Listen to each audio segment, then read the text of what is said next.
Yo, yo, yo, what's up, everybody? Thank you for tuning in to yet again another fantastic indie creator interview. It is your Capes Crusader, Cody, and we are keeping it geekly with our brand new friend, John Kratky. You close, man. Kratky. Kratky. I don't know why I wanted to say Kratky. That was I was looking at that name all morning, and I'm like, man, this is gonna get me. You're right. Kratky. There we go. Yeah, from Kratky. Coffee Time That's Comics. Stumbling me up 5 seconds into the interview. Oh my goodness. John, welcome to the stream. How are you doing? Sorry for butchering that last name. I'm stoked to get you on, man.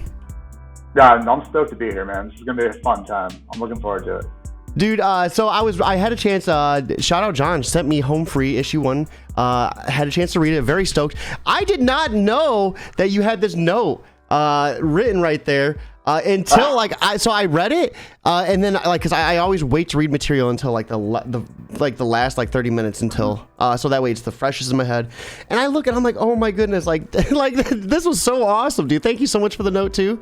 I loved it, man. This was so insane, and I gotta ask, where did you begin with your journey as an indie comic creator? Like, this was some really deep writing. Well, it's kind of a long story. I've been doing this since 2006. I started with webcomics back then, and I just kind of kept going for just comic after comic after comic. And I wish I had discovered Kickstarter back then, or not. It wasn't around back then, but earlier on. Yeah. Would have made my life a lot easier. But yeah, I started with a comic called Coffee Time. That's where the name Coffee Time Comics comes from. Me and my friend Tobias wanted to make a comic book together, and we kind of took the whole write what you know to heart with that one. And it was basically about a bunch of kids who both worked in a coffee shop. But we kind of added a lot of wacky elements into it, just all the influences we have, like mob characters, and there was kung fu and just all sorts of wacky stuff, like a couple of nerds that worked at a video store, because we were both movie geeks, and we kind of matched it all together. We had wrestlers, all sorts of stuff going on. That is so awesome, though. Yeah, it's kind of what wrestling though? It was pro wrestling. We had a character named Max Carnage. It was based off one of our friends. That's awesome. He wasn't actually a wrestler, but he just kind of a meathead. So I was into wrestling. It was the Attitude Era. That was that was the prime for me when WWF Attitude Era. Mm-hmm. Yeah, I was into it for the Raw, when Raw first came around with Stone Cold, The Rock, and all those guys were first really big. That's Steve Austin with long hair was insane. When he first started. Yeah. I don't know if I've ever seen him with long hair. Yeah, he used to have long, luscious blonde hair, but a huge hairline, receding hairline. That's why he's bald now. That's hilarious. So this comic sounds so insane. You said you had a little bit of everything in it, right? What type of movies? Type of movies did we see within it too? God, man, I'm going back. This is 16 years ago, I think, right? Yeah, if I'm doing my math correct. So, we kind of it was kind of not, there wasn't necessarily a movie in there, you know what I mean? It was just a mishmash of influences. Okay, I got you. Tobias was really into car movies, so we would do Fast and the Furious riffs and stuff, and that was when that first came out. And, that is so insane to think about. Oh my god. Yeah, a long time ago, man. So yeah, just after Coffee Time, me and him, we got a little more serious with it. If you look at the first Coffee Time stuff, it's out there somewhere. I don't even know where, but it's pretty awful. I did the lettering, and it was really terrible. Mm-hmm. It got better when we did a second volume of it. I realized how bad it was in the first one, because I just crammed so much into one page. It was stupid. So were you doing the writing and the lettering? Yeah, exactly. Oh, it's almost like you would have taught yourself a lesson not to write that much. Yeah, that's what happened. On the second volume, I taught myself a lesson. I kind of started figuring out those dynamics a little more, Back then, I didn't even think about hiring people. Mm-hmm. We were just doing webcomics. It was just me and him. We'd go to cafes. He was doing them on, pencil and paper. We started advancing from there, and I started figuring out Photoshop, and it was my education, basically. Yeah. And then we moved on to another comic called Across the Way after that, and it took place across the street from Coffee Time, so that's why it was called that. But that was my first dive into crime comics, so it was a more serious tone to it. It was about a guy who just came back from the Iraq War. He's hooking up with his old friends again, but they're all a bunch of just kind of, idiots that are all involved with crime and, drug addicts and stuff. And it was about him trying to figure out how to get out of that life, but still trying to help his friends and just kind of being pulled in all these different directions, What did I do after that? Then I think I took a break for a while and I just wrote, I just wrote a lot of scripts for a couple of years, maybe like a year or two before I had another webcomic going. And I think the next thing I did was with Tobias again. He started sending me all these images of like these fantasy characters he was drawing. It was like this guy who was calling like the Bavarian Hammer. So it had like this German influence. He was like this big like blacksmith guy that we had called Baron Eberhardt. It was this comic called Tales from the Hammerfest. It was the only comic I never finished. I tried, but the problem was I ended up having 3 comics going at the same time. Oh, wow. I had Tales from the Hammerfest. I had The Black Ball, and then I had Ham-Fisted Tales going at the same time, and it just killed me because I was paying all these different people. I just couldn't handle it anymore. So I had to stop one and drop one. I had The Black Wall going, which is my next comic, which ties into Home Free. So we can talk about The Black Wall a little later because it really importantly ties into Home Free.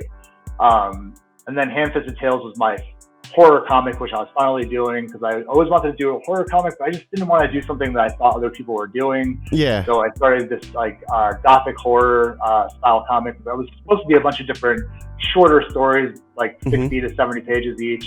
I got 2 complete ones out of that. And then after that, we finished up The Black Hall, me and Michelle, and at that point we were like, we got to try some other things. So we started doing pitches with the one comic we did together that we plan to do in the future. And then we decided on Kickstarter and financing our own stuff, and that's where Home Free comes in, basically. So what was that? What was that horror comic about? Like, what type of horror did you dive into? I'm a big fan of like Gothic horror, like this stuff they were doing like in the 1960s. Like this is more movie influence with these. It was kind of like a little bit of like the Tales from the Crypt kind of stuff, the comics I was reading when I was a kid, because they would reproduce those in like the early 90s. So I was picking up like the Haunt of Fear, Tales from the Crypt, all that old EC stuff, and I was loving it, man. It was just the best stuff. And so then, as I got older, I started watching all these movies with like Vincent Price, Christopher Lee, who's on my shirt right now, Peter Cushing, all the stuff that Hammer Horror Films was releasing, and like there was a Roger Corman. He was a producer and director back. He still does stuff now, I think, but he did a lot of low budget films. But he did all his Edgar Allan Poe movies with Vincent Price that were just like these beautiful and amazing movies, and I love them. So that my influences kind of came in from that for these comics. I wanted to do something that took place in this like kind of like this, I don't know, maybe 1700s England or something, but it was like my own world I created. It didn't really exist anywhere. But it was filled with like witches and goblins and all sorts of strange beings. So I have two comics I did with that, and then I do have another script that I wrote like within that same kind of world. That it's gonna take a long time to do that one. I'm gonna have to like figure that one out. It's a big one. So was it hard? Like, I mean, your first comic kind of seemed like it was more on the humorous side of things, kind of just like you were throwing a lot of different like influences from around you.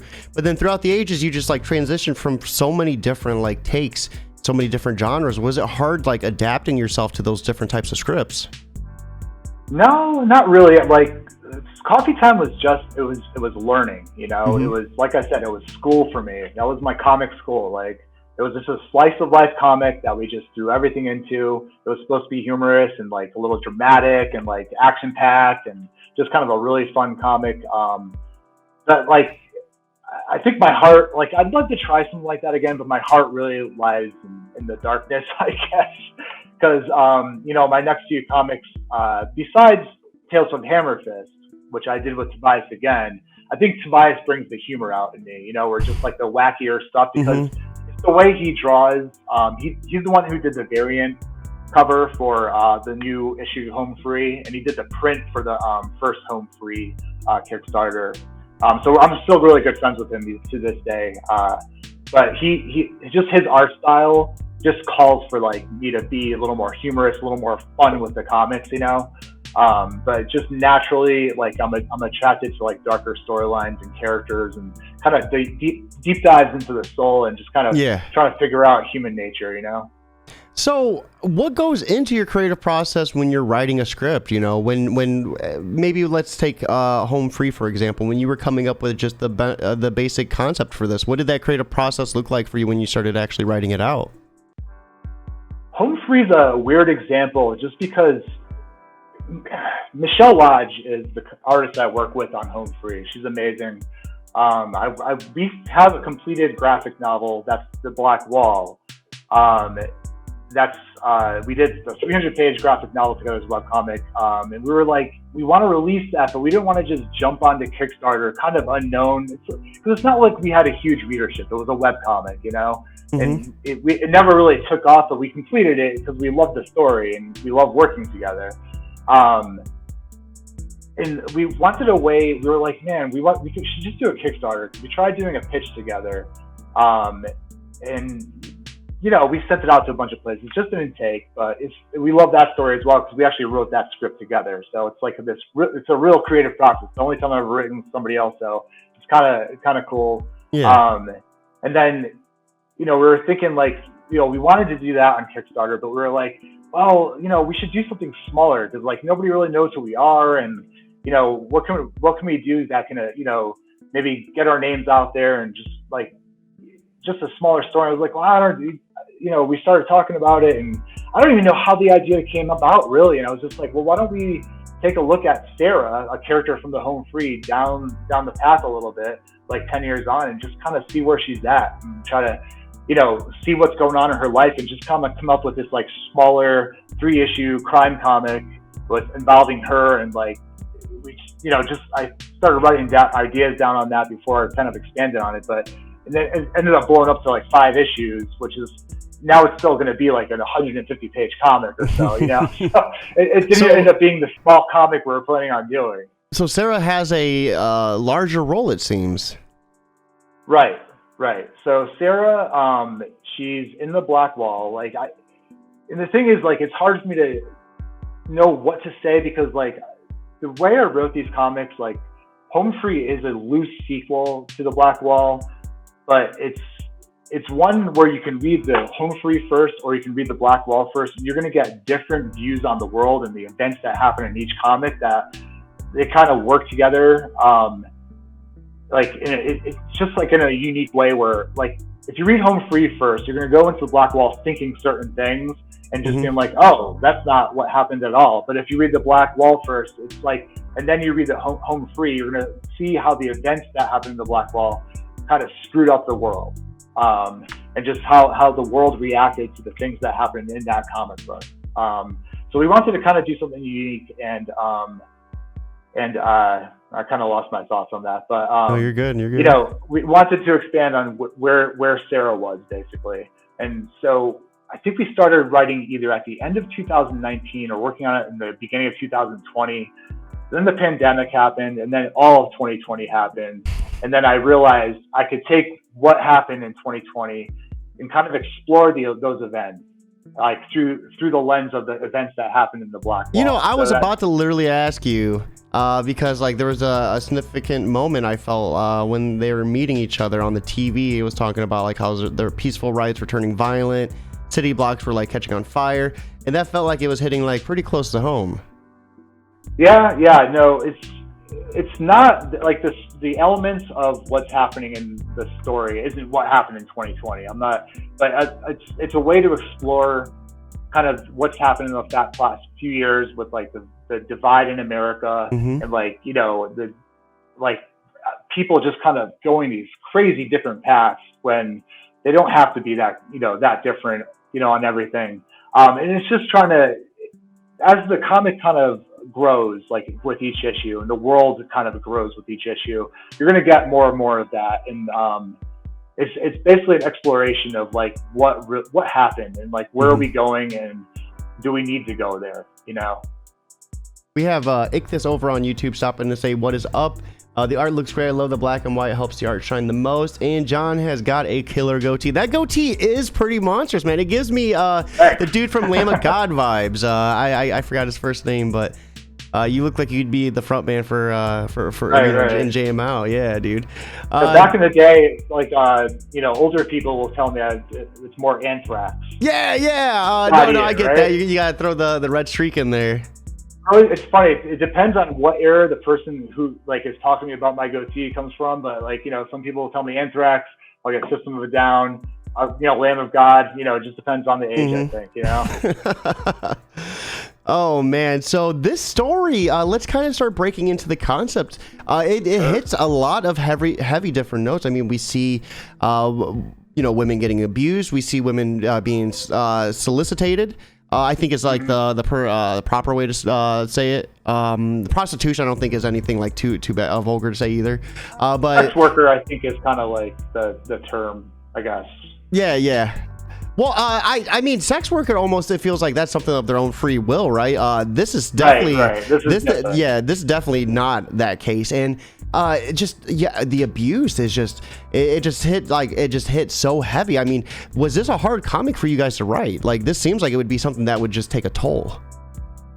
Man, like I said, like a lot of my comics kind of hit on darker themes, and it's not necessarily hard to write. But it's just, for me, it's like, what's the balance, because like, I don't want to go so dark that it's just like, why would I want to read this, but you have to go to dark places sometimes to kind of understand humanity and, desperation, and, crime comics are all about desperate characters.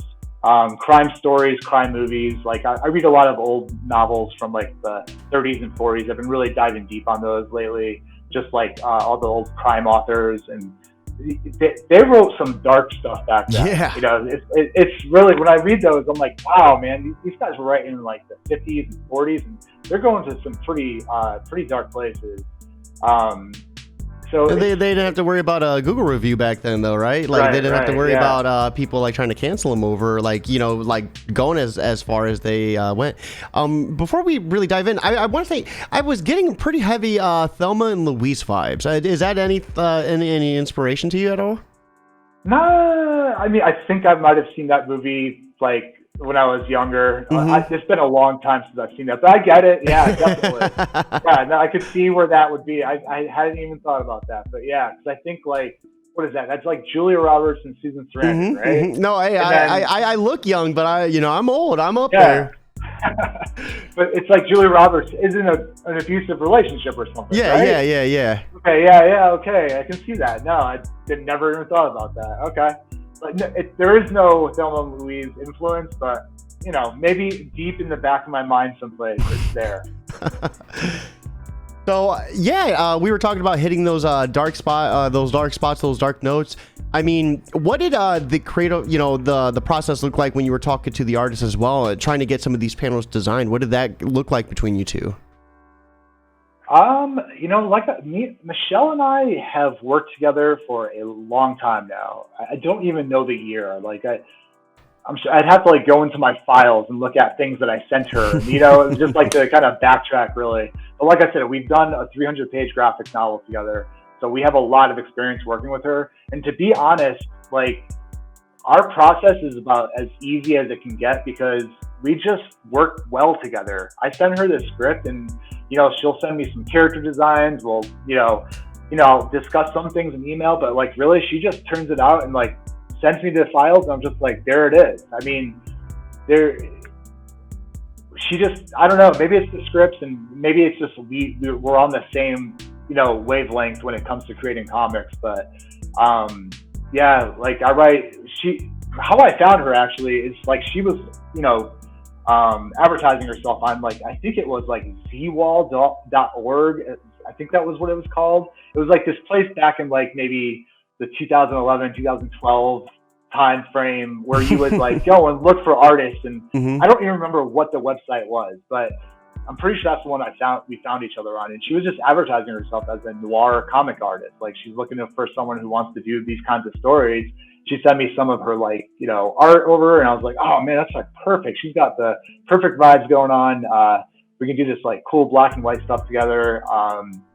And yeah, like honestly, our creative process is we just work well together. And it's just, I don't really even, it doesn't get that deep. Like, she just turns out like exactly what's kind of in my head. And like, hopefully the scripts I give her are just like, you know, what she's looking, yeah. You know what I mean? Like, it's hard to explain. Like, there's not like we send a lot of emails back and forth together. You know, we work a lot through email communication, and she just kind of nails it. Mm-hmm. You know. So, did you use maybe her feedback when you were writing these two? Because it's almost like there's two like female protagonists in this. You have the main one, then you have Emmy, who almost feels like a sidekick protagonist. If I'm, correct me if I'm wrong, but did you use like any feedback from her, like if you were doing these characters justice? You know, being a man and kind of just trying to fulfill the roles of two women. I feel like if there was something there that she felt was off, she would tell me. Mm-hmm. I have a writers group that I work with. Like, you know, we've been together for years, just reading each other's stuff. And my friend Molly's in there, and she's a good influence on me to like tell me, you know, like, hey, this is kind of weird. I felt like this wouldn't happen, or, you know, or it's like my wife reads the script, you know. Mm-hmm. That's other influence and feedback that I can get there. But yeah, Molly, my friend Molly she'll hold me accountable if I do something stupid. That's good though. And then, yeah, definitely. And then Michelle, I feel like she would tell me. I don't think we've ever had too many conversations about, anything like that, where she felt like something was a little off with the characters. And I also feel like I just feel like she's gonna bring that female aspect to the characters and how they emote, and like, you know, what she brings in her art, you know. Mm-hmm. And I don't know, like it hasn't really come up, you know. I guess with Molly, yeah, definitely some things like she's helped me fix. But between me and Michelle, she hasn't really given me that kind of feedback where she felt like something was too long. I got you. I always try to throw that question out there whenever I can, especially, you know, it just depends. Because you'd be surprised. Sometimes people have, you know, the craziest things they do just to make sure, everything's reading well. It sounds like you are definitely doing the right thing, though, having the women in your life reading over it as well. I am sure your significant other would be more than happy to tell you if something's wrong with it. I know mine has no problem pointing out if something's wrong. So. Right. So what was your driving force for creating a story of this nature, though? I know you said you wanted to do something like crime, and Sara has a role in the graphic novel, but I mean, a crime of this nature, like a story of this nature, like what kind of drove you here? Well, a lot of this story is, you know, if I was going to make a story centering Sara, and it was kind of like this comic book is like kind of a reaction to the Black Wall. Like, mm-hmm. Like I said, it's not something that's necessary to read. You can read Home Free, I feel, and never read the Black Wall, and it really wouldn't matter. You know, but like this, her character is reacting to a lot of the things she's been through in that comic book, and it kind of started there. Like, you know, where is she right now? You know, what's going on in her life? Is she happy? Has she made good decisions? Mm-hmm. Has she found, because she was a prostitute herself at one point.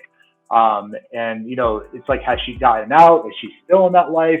Originally I kind of wanted to take her and do like a really ultra pulpy, kind of crazy, like, crime comic. But as I started writing it, and I think really, like I said, I think I was writing a lot of it through 2020, and I think that year just influenced the direction of it. And I kind of went away from that idea. There's elements, like, because I don't mind pulpy elements, like it's what makes things fun. Mm-hmm. I think there's elements of that's less, but I like taking like that pulpier stuff and kind of giving it like a more serious edge, you know? So I really wanted to just kind of see where she was and what she's doing. And, you know, at this point, it's like she's kind of hasn't gotten along in her life. I think you get that from the first issue. And her ultimate goal is just like, as the world starts to kind of go crazy around her, is to just get out of America and go to Mexico. That's like her ultimate plan. So it's like, all right, so what does this trip look like, you know? And that's where the exploration of this like road trip came in, and like, you know, who's coming with her and who's she meeting on this road trip, and how does it like advance her story, and where does she ultimately end up? And that's, so that part I can't really divulge in because we still got 3 issues left there. Yeah, no, because when I read this, we did find her like kind of on the run. She's, she doesn't really divulge like what she's doing, just that she just ends up at this particular place, and she right away she can tell the telltale signs of someone abusing this woman, and it was just, I thought that was like an interesting way to start off. So I really like how you kind of like said it, where you could read the graphic novel and kind of get an idea of what's going on. So I mean, can you maybe give us a little bit, like, do we see Sara like in her prostitution days during that, or is that kind of? Yeah, no, that's totally fine. That's in the Black Wall. Yeah, that is her younger years. This is really kind of like 10 years past that. So okay. She's probably about 17, 18 in that one. And yeah, she's in her younger years. She comes from a life of abuse. And the main character of the Black Wall finds her, and it's the Black Walls, a lot of it is about their relationship and like how it enforces. Hank is the main character in that story, and how it like enforces his decisions and of what he's doing with his life at that moment. No, and there's another story that kind of spun off of this too. 4 Days in May was something I seen on the Kickstarter, because I try to do a little bit of my homework before reading up on things. And the cover was really interesting, because at first I was like, okay, my man John's getting into the kinkier side of things, like, let's go. And then I read issue 1, I was like, oh wait, this is like, so like, does 4 Days in May like happen like almost simultaneously with Home Free? Like, what's that like storyline look like? Yeah, so just the idea for that came from, I really wanted to start writing short stories again, because I used to write a lot of short stories, but once I started writing comic books, that just completely took over my life. And I just like, because you get addicted to it, and it's just the enjoyment you get out of working with artists and the letter and just everyone together, coming together and creating this product. I don't want to call it a product, but you know what I mean. Coming together and creating this piece of art, let's say that. It's just so fun, and I love it. I love it so much. Like, but it totally pushed me away from writing short stories. Just because the time that is involved in making comics and promoting them, and back in the day I was running websites. I don't have to do that anymore, thank God, because it just became too much in my life, just all of it together. Then, obviously now with creating Kickstarters, it just takes over your life, and like, you still got to carve out all that time for your 40-hour work week, and then, that time with your wife. So finally, like, I felt like, okay, I have like all these comics going right now. I got all this stuff happening. Like, I'm making these Kickstarters. I think like I can stop writing comics for a minute and like write some short stories. So basically my plan is, I know this is kind of diverting from the original question, but my plan is for each of the next Kickstarters, I'm going to do a story that's like this, that takes place within that world, but not necessarily has anything to do with main characters or what they're doing.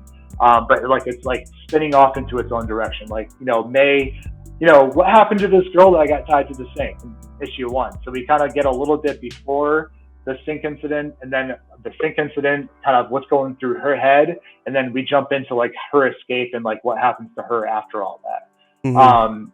So then, the next story, I have one planned. I haven't started it yet, but I have one planned that's gonna revolve around one of the events of Home Free issue 2, and it's gonna be completely someone you never meet in the stories, but it's gonna be one of the events that happens in it, as we're gonna follow a character that's involved with that and just kind of see what happens there. And I have some ideas for the other, because I have all the issues written, so I know all my characters and all my events and everything that's gonna happen. So from that point, we'll see where we go. I got some stuff, but I thought it'd be a good time to get back into short story writing, and this was a cool way to like do it and kind of publish my work and see if people like it. Yeah, and plus, I mean, it's almost therapeutic to get back to it, right? It's nice to like not do do what you've been doing and do what you want to do. I get that, like, for a hot second, I was stuck doing Keeping It Geekly, and I just recently started getting back into Twitch streaming on Jaffa or Cody, where I, play video games and stuff. And like, that might seem like something like, hey, I could do that whenever I want. Like, I do not have the time to sit down and dedicate like 2 hours. I finally got to a point where I can sit down and breathe, and like, it's I don't know how to explain it. It's like the weight off your shoulders when you finally get to sit back and just do what you want to. It just feels so remarkable, right? Oh yeah, it does. It felt great to just kind of, because short story writing is a completely different thing. When you're writing a story, it's like, the comics, I'm breaking down the panels as I go, thinking about the dialogue and just kind of building the world in a different way. But now I had to like put my mind into like describing things and like what's going on inside this character's mind, not necessarily what she's, saying. And, I had to like, create a personality in like a different kind of way. So it was, oh man, I had such a blast writing it. I can't wait to get into the next one and just kind of see where I can go with this. And it's really, fine tuning some skills that I kind of left behind a long time ago. Because I don't even know the last time I wrote like an actual short story. It's probably been over a decade. So it's always nice to blow the spider webs off it. I totally get that. Speaking of blowing spider webs, though, let's go ahead and dust off things and pull up the Kickstarter and take a look at Home Free issues 1 through 2. Sure. Running live actively on Kickstarter right now, and we'll get the link in chat. For everyone that's watching, feel free to check this out with us. Most importantly, if you're able to back, and if you can't back, be sure to share it on Twitter, Facebook, anything that's a social media platform. Word of mouth is 100% free, and you might have a friend who might be interested in this. So we're looking at Home Free issue 1 and 2, two women on a desperate mountain chase in a modern noir comic, currently sitting at 953 of 2,500. 36 backers and 26 days to go. So you're doing pretty outstanding 4 days in. That's a pretty good number, I feel. I was really happy, man. Like, I'm really happy with where we're at. Like, I don't know what to expect when I get into this because, like I said, this is my second Kickstarter. I'm pretty unknown. Not a lot of people know who the hell I am. So it's like, what am I going to be able to do with this thing? So where I'm at right now, I'm pretty excited. 36 backers. Our last campaign had 62 backers in total. So, we're pretty close to that already, Yeah, you're already halfway, it seems, right? Yeah, so I'm pretty ecstatic about that. So I think actually last time I was trying to do stretch goals with like, if we get to $2,300 or whatever, we'll do this. But I think this time I'm going to do it a backer thing. And once we hit 63, I'm going to throw my first stretch goal in there. Any idea what it's going to be? I think, the last one, I actually had a comic book I forgot to tell you about. I wrote this other one called Getting Back to Normal. It actually takes place also in this same world. So I guess this Black Wall world that I created is kind of expansive now, because now I'm writing short stories that take place in it. I've got Home Free, and there's Getting Back to Normal, which took place, like, the Black Wall took place in Reno, Nevada. That's where I live again now. I just moved back here from Portland, Oregon. So I had this character in it. He was just like this small character. And I was like, oh, when we start releasing these chapters digitally, I wanted to do something special. So I created this 10-part comic. I was originally going to do just short stories, kind of like the same idea, but short comic stories that were like maybe 10 pages long for each chapter release.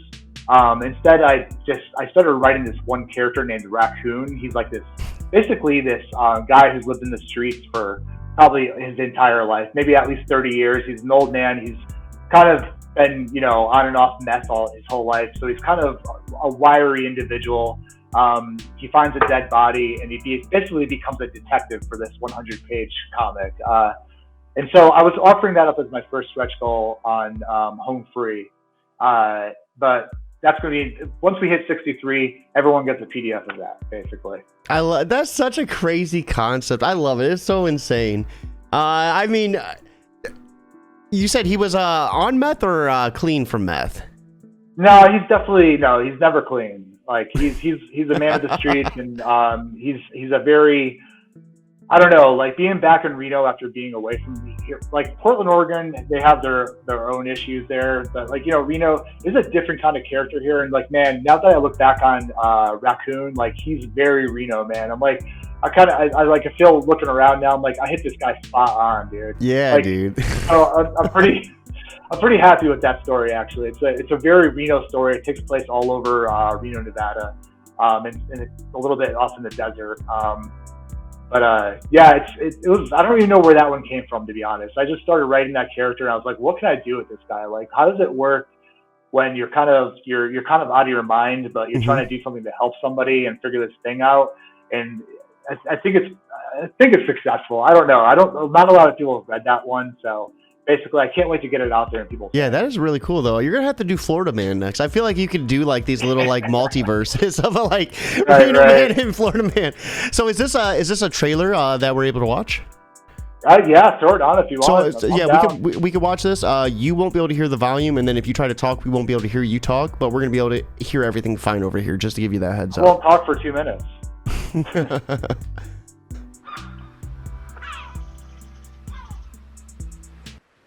I also love how you have a restaurant named after your cat. Oh yeah, definitely. Yeah, I'll have to. My other cat's name is Kiddo. I'll have to work her into another issue.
license plate.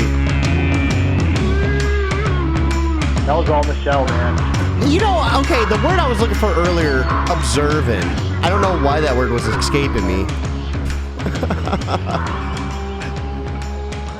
What you said worked. I spent like forever trying to think of that, dance around it. No, I really like that trailer. I like the voice acting a lot into it too. It looks like they have their hands full. It looks like at the next restaurant, wherever they go, some crazy things happen. Holy crap. So yeah, definitely. Let's take a look at the story. He's why I always got my gun. Of all the bad men in my life, it's Hank who armed me. So do we get to find out who Hank is in issue number 2? She starts, yeah. We did. Issue 2 kind of dives a little bit more into Sarah's past. So yes, Emmy starts figuring out a little bit about who she is, and we get the reader will get more of that. And yeah, Hank is a person. He's the main character from the Black Wall. Okay. And so as we move through these issues of Home Free, you get a more clear picture of Hank as we go. It's not, you're not going to know exactly who this guy is right away, and it's more, Hank is more a force and an influence in Sarah's life than anything in these comics. I gotcha. All right. So what is this the main cover right here for Home Free? Right. Yeah, we did a little social media poll for the covers.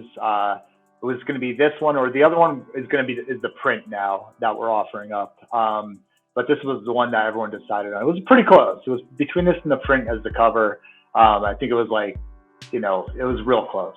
So what is Home Free? Like, what's the meaning behind the name and the logo? Well, I mean, Home Free. We have a person who's on the run. She's searching out, a home for herself. Mm-hmm. It's in an America that's kind of divided and falling apart a bit. So where is she free? She's not just even like those greater freedoms that she's searching for. It's more of an individual freedom for herself, where she's going to feel comfortable in life, living someplace and doing something. So she's really searching for that freedom for herself. But there's some ironies in the title that I think as people read the story will make more sense. I got you. Let's scroll down, check out issue 2. So when Emmy and Sarah get on the road to Idaho, they find out quick that while it's short on miles, it's long on problems. Sarah thinks it's best to take Emmy to reconcile with her parents after she helped her escape her violent pimp, Grip. Emmy feels otherwise, but before she can make it known, a group of thugs recognize their stolen getaway car and want answers on the whereabouts of its owners. So these are friends of Grip then? The guy and the girl? Right. Yeah, they recognize his car. Basically, as it says, they want some answers. They want to figure out who these people are that are driving Grip's car and what's going on. And being friends of Grip, I would almost assume they know exactly what he's up to, so they're able to probably put the clues rather fast. Now, Home Free Into the Woods is an emotional blast of hot tempers, fast cars, and old cars coming to a head in the second action-packed issue.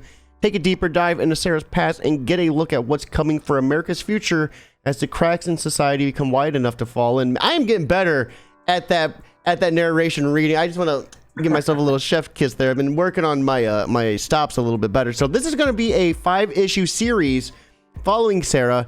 We're just at issue 1 and 2 right now, so that is pretty big though. 5 issues altogether.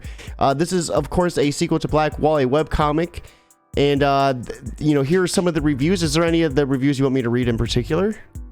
I just took snippets from a couple different reviews we got. I kind of try to make, one covers my writing, one covers Michelle's art, one, covers like a little bit of Eduardo's lettering and all that. I just wanted to get everybody in there just to make, just let everyone know about the talent involved. The story.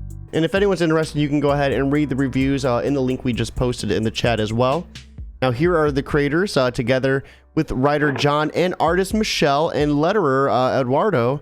You have already completed a 300-page graphic novel, The Black Wall. Home Free is a loose sequel to this comic and the build-up to a Kickstarter that will finally see it published and introduced to a new audience. So, do you want to go ahead and give us a little breakdown right here about what you said? In this beginning part? Yeah. You just wrote down. The whole series is exploration. Oh, yeah. The series, it's like we've been talking about. Sarah is trying to kind of make amends with her past. She comes from a very hard life. She's it's not in her personality to be always so warm. She's trying to figure out a lot of things about herself, and there's just a lot of unresolved things with Hank and the events that happened in the Black Wall. Basically, I guess I don't know why I'm avoiding that topic so much. Because you get through. I just kind of wanted to. I'm trying to think of where. I have the whole story written, so it's it's not always easy for me to remember exactly what I've divulged in each issue. You know what I mean? Mm-hmm. But Hank basically was involved in a terrorist attack that hit a bunch of different cities. Okay. In the original story, and she this is the guy who befriended her, right? So there's a lot, even though she has nothing to do with any of that. Mm-hmm. There's a lot involved in a person when they've known somebody like that. You know what I mean? Yeah. And just what are my responsibilities in this? And she's so like I said, she's just trying to. As she moves through all these chaotic events in each issue that springs up, she's trying to figure out her past as we go on through this, and just kind of pull it all together and just, like I said, home free. She's trying to get to that home free moment where she can just live, So here are some of the rewards, the funding goals, of course. Are these rewards going to be the same as the tiers on the side? The funding goals are a little different. Okay. That's as we reach The stretch goals? Like 25% funded, where everybody that's a physical bagger gets a sticker. So we have unlocked that. 50% we're going to do everyone gets a bookmark, and 75% funded, everyone gets a postcard. 100% everyone obviously gets their thank you in the back of the book for helping us bring this thing to life. So right here, my apologies. These are the pictures, like the $5 issue PDF. Is that going to be the same as the tiers on the side? Oh yeah, exactly. Okay, yeah. so I asked because I like to go through these and I want to make sure, like, you know what I mean? Like if it's just one or two, that we go through the other one and make sure we're getting them all together. So for $5, everything's listed. So for $5, you can get issue 2 PDF of Home Free. For $10, you're going to get the PDF, issue 2 print, and then the funding goal package. So that'll be everything listed right here. And just so people know, for the physical, I don't know if I have it written anyplace, but all the physical, the shipping and handling is all worked into the price. So it's just $10. There's no, there's nothing after that. Is that for just people in the States? Yeah, just for the people in the States. I haven't opened this up to overseas. I don't know. That's something me and Michelle have to discuss. Maybe on the third one, when we have more backers and maybe a little more people know us, I'll start opening it up to that. But international shipping, I've heard, has been just killing people. Like, it's so hard to predict. Yeah, it sounds insane. I want to get better at Kickstarter before I start dealing with figuring all that out. So maybe the next round we might open it up a little more. But right now it's just States. I guess if you want to fund it from another country, you just have to stick with the digital tier right now. So it looks like for $15 we can get the PDF, the variant. So this is giving me like almost like Brat Dials vibes. This is Tobias. This is the guy who I did Coffee Time, Across the Way, and Tales from the Hammerfest with. So you can see he has like more of a fun kind of cartoony style. He's got his own thing going on. So yeah, he gave us like more of a pinup kind of variant cover for Home Free. I love that. So for $20, you're going to get the limited deal, $5 off. So issue 1 print and PDF, issue 2 print and variant, and then the fund and goal package. So that's a nice. Is that two? That's 2 comics in a print, right? 3 comics. 3 comics in a print. The 2 issues and 3 print comics. So the first, the second, and the variant. That is outstanding. So for $25, you're going to get issue 2 print and PDF, script signed by John himself, 4 days with made chapbook, and then funding goal package. So right here's that. When I originally saw this, I was like, oh my God, okay, John, let's go. But then when you read the comic, you're like, oh, whoa. Yeah, it makes a little more sense, right? But the script thing is weird. I was like, man, do I really want to have people read my scripts? Because I don't know, just like the only people I've ever read my scripts are basically the artists I've worked with, the letterers I've worked with, and like people in my writers group, So it feels weird to just kind of throw it out there, but I don't know, why not? I think it'd be interesting for other writers or people who want to get into writing to kind of see how other people do it, Yeah. So for $30, you're gonna get issue 2 print PDF, 11x17 print signed by Michelle. So is this gonna be the print right here? That's the print. So that was the other cover we had in the poll, but the cover that we have is what everyone chose. So that's the print instead. And then I love that picture, man. I just love her art there. No, it's good too. I think she does a really outstanding job capturing like the emotions too. So for $35, a limited print. I really like this print too. This is awesome. The sunglasses with the guns in them. Right. Yeah, this is Kelly Brack. He's an artist we both follow on Twitter, and like he just does these like really cool like noir style prints of like superheroes and all sorts of characters. And so we contacted him. He was down, so I was like, hell yeah, man, let's get this together. So yeah, I think he did an outstanding job. Now, also for $35, we're looking at the retailer package, 50% off. So 5 copies of issue 1, 5 copies of issue 2, 10 copies altogether for $35. That is freaking insane, John. Yeah, that is an insane price. Holy crap. Oh, that is awesome. So for $65, you're going to get issue 2 print and PDF, 11x17 print signed by Michelle, the 11x17 print by Kelly, and then the funding goal package as well. So 2 prints and the comic and the 4 days with May chapbook.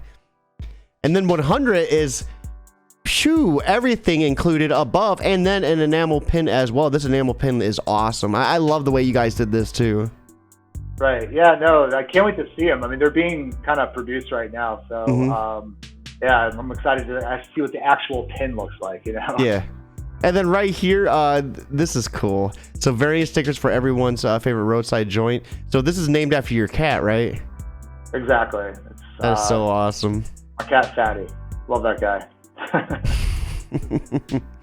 So 150 is the everything in the 100 tier, and create your own graffiti for a scene in issue 3 of Home Free. So you can create your own tag and get featured in the comic as well. So can people do like logos of like, you know, a logo if they wanted or something? Yeah, you know, I'm open to everything, as it says. Obviously, nothing like hateful or tasteless in there. Nothing like that. But you know, for the first issue, we did you know, be in the next comic. And so there's 2 characters that are in Home Free that are based on real life people. That's awesome. Their looks and everything. So this Home Free 3 is going to be a very limited cast. There's not many characters in it, so there was just no room for something like that. So I was like, hey, you know, this might be kind of cool. I don't know if it's going to be something people go for, but you know, let's try it out. So I think I saw some other Kickstarter campaign doing it. I was like, yeah, that's cool. Let's try it. No, it is. I like it. I like it a lot. And then for 200, you can get a Nor portrait of yourself or a friend. I like how you had the you had Fatty done right here. This is awesome. My wife bought that here, so she's gonna get all our cats done by Michelle, basically. So, and that's actually my niece right there. Someone I know bought that one for her. Oh, that's really cool. Yeah, that is awesome. I'm loving these portraits. Then here are some of the add-ons that we're looking at too. Issue 1 PDF and print. Issue 1 funding goal package. Issue 1 signed. Issue 2 signed. The scripts for those. Issue 2 variant, 4 Days with May chapbook. So anything that was kind of listed here for any of the tiers you can get as an add-on too. So what was this funding goal package for issue 1? Is that the same thing up above, or it's actually the next thing? You can if you scroll down, it's going to be, I have everything right there.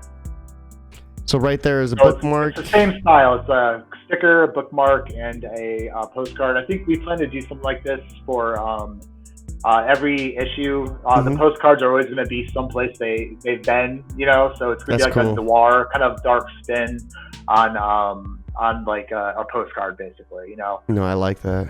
And then I like this a lot too when Kickstarters do this. They have a budget breakdown of what you're looking at, the funds going towards, and yeah, no, that is really cool. A nice little breakdown. And here are some of the preview pages within issue 2. These have been scrolling on the image slideshow during when we were just chatting earlier, but kind of a little bit more of a close-up. We see them like stopping to get a bite to eat, and then some trouble arises. This, of course, is right here, the scene that I'm guessing where they find out that this car doesn't belong to these two, one of Grip's old friends. And yeah, this gets pretty brutal too. It looks like his friend pulls a knife on her. Is this so? Can you tell us? Is this a sex worker that he's pimping out, or is this like one of his lady friends? You know, it's just for him. She's just like his psychopathic friend. I gotcha. You know. I also love the license plate too. Fuck your girl. Like just the small like, yeah, the small little Easter eggs here and there. I love that stuff because that's Michelle. That's her adding, and the best beer actually, that billboard you can see back there. Is actually a beer from the Black Wall. So, she, artists are so good at like just throwing these little fun little things in there. Like I don't write anything like that. Like Tobias used to do that all the time, just throwing weird little things in there, and like Michelle does it too. So I love that stuff.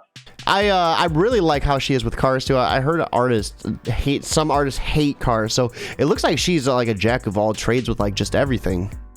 Yeah, she did awesome. So I don't really. Yeah, I'm trying to think if we've ever worked with like cars so extensively in the past, and like I thought she did fantastic. You know, I really love it. And then here are some of the character models. Oh, go ahead. I was just gonna say I gotta throw some more pages on there. I only have like 4 preview pages. We're getting it lettered right now, so I gotta get more on the page. Like that's not enough. I gotta show people more of the work. So right here is some of the character models as well. We have Brooklyn. And then Tice. So Tice was an interesting character. Stretched ears, tattooed neck. Looks like it's one of Grip's friends too. Yeah, he's there's basically three of them: Hunter, Tice, and Brooklyn. You don't really see Tice. He's if you see the pickup in any of those pictures, he's in the pickup truck. Okay, this guy just looks like the type of dude that would ask to bum a cigarette off you. And then Tess Brown. So this was the reporter, right? She's actually being interviewed in that scene. You'll get that when there's actually dialogue in there. And she's a character. She's just in this momentarily, but she plays a bigger role as the story I gotcha. goes on.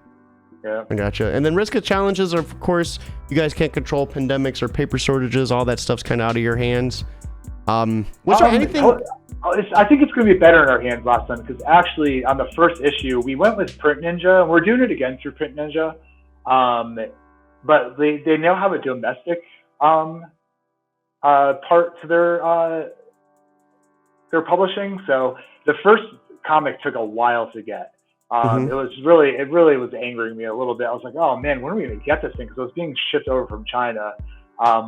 Sitting probably in the ocean for like a while. Oh God, yeah. So, yeah. So this time I was talking to them, I was like, I might go with somebody else. Are you guys able to guarantee it comes a little faster? Like, well, we just started a domestic thing now, so it's going to be shipped or printed in the USA, so it should get it a lot faster this time. Okay. Was there anything else that I was missing on the Kickstarter while we're still here? I don't think so. I think that's kind of it right now. I haven't really announced any stretch goals, but like I said, I think I'm going to go by backer count.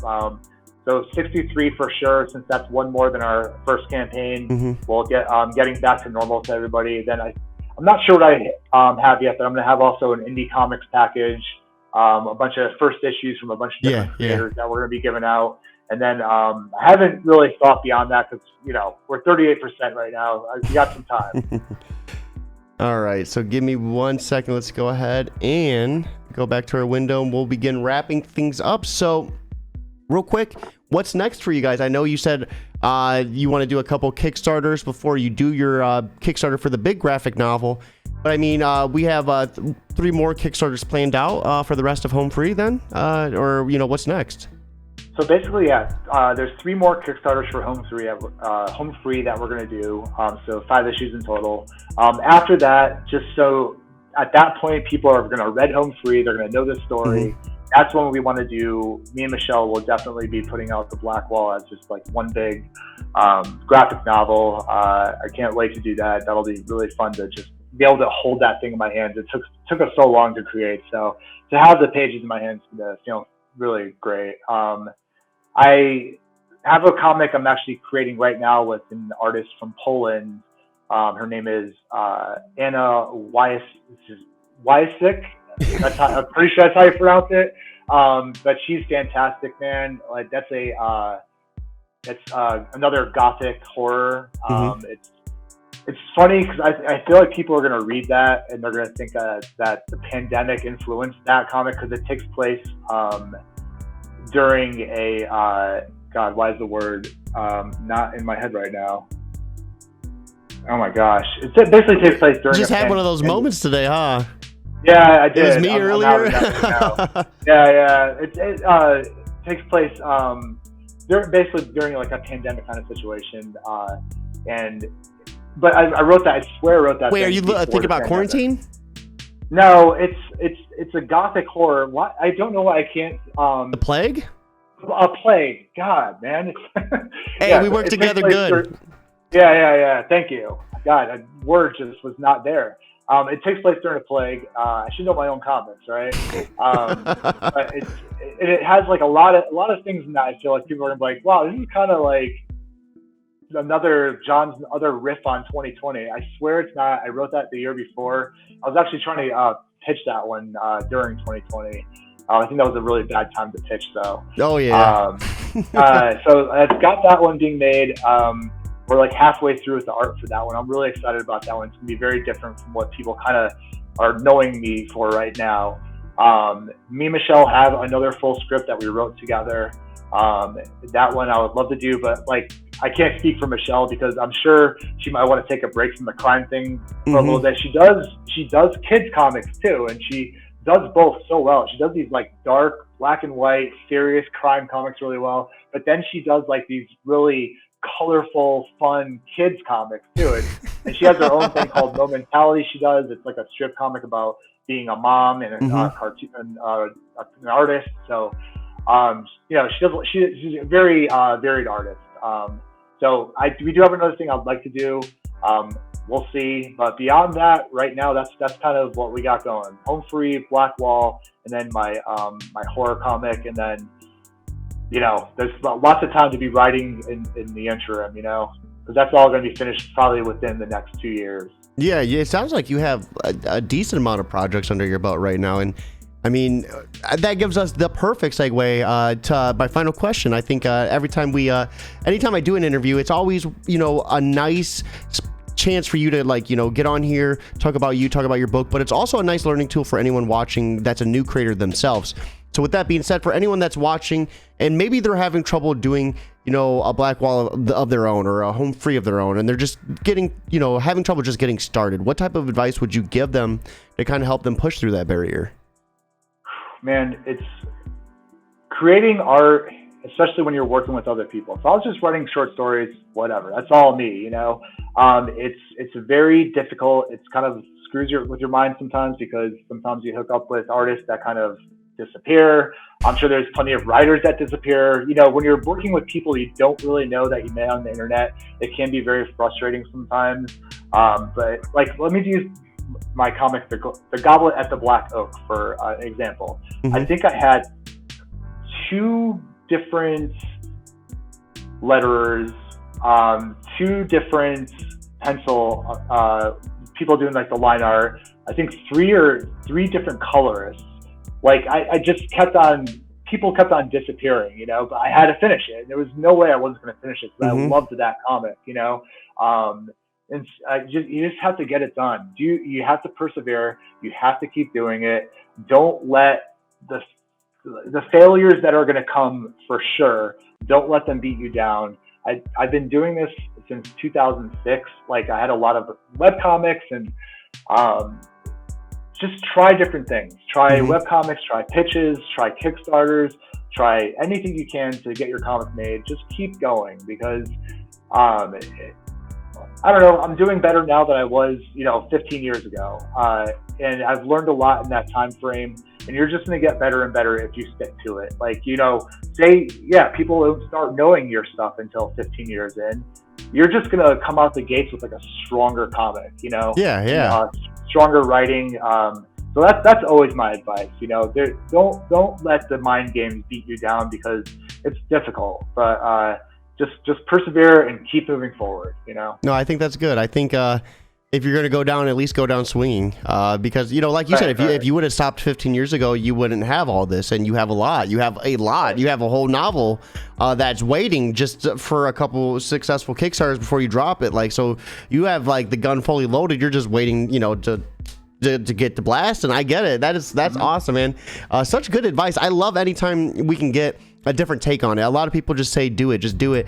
I like how you're like, you know, don't be afraid of failing, you know, go down swinging, go down embracing those failures. And I think that's a really awesome way to look at it. John, I appreciate you coming on here, breaking down Home Free and getting us in the Home Free. This was such a good talk. I had a blast with you, man. Thank you so much for coming on. This was great. You're a great interview, man. You're making really, this was a good time. I really enjoyed it. Hey, everyone watching, once again, here is the link to check out the Kickstarter. Get in there, check it out. Really important though, if you can't back, that's totally understandable, but it is 100% free to share this. You know, take that link, put it on Twitter, simple retweet. You know, you might be able to get John a backing from someone on your friend list who likes this book.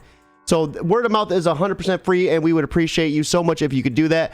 Everyone watching though, have an awesome night. It is Sunday. I'm going to be spending time. It's Monday. Whatever, man. Cool. Hey, you know, I have a couple of kids running around the house, so my mind is flustered. It is Monday, and I'm going to be taking the rest of the night to watch movies with my kids. John, I hope you have a fantastic time with you, your significant other, and that beautiful cat. You have 2, right? You said you had 2? Yeah, Kiddo and Fatty. Oh man, that is so awesome, man. I love cats too. Bella and Miggy, I'm trying to end this, but funny thing is, I just recently became allergic to cats. I've had cats my entire life. And like 2 years ago, I started becoming like super allergic, waking up, not even able to talk sometimes. Man, Flonase has got my back, though. Thank you, Flonase. If you're watching, feel free to sponsor me. But most importantly, guys, on that note, have an awesome night and keep it geekly.